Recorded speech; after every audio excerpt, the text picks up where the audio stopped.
Hi there, folks. I'm Pierce Culver, and it's my privilege to invite you to the first annual Soap Hub Awards.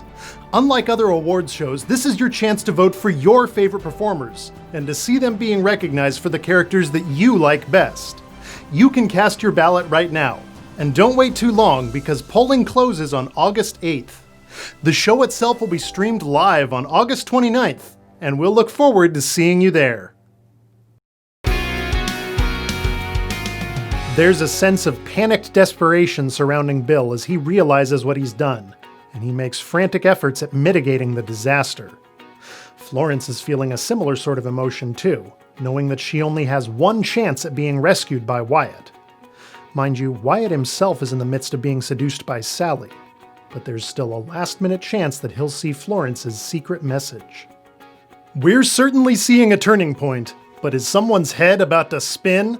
Tell us what you think in the comments. And remember, if you're in the mood for more soap opera content, you can always find it in our free newsletter. Until next time though, fans, thanks so much for watching. I'm Pierce Culver, and I'll see you again soon.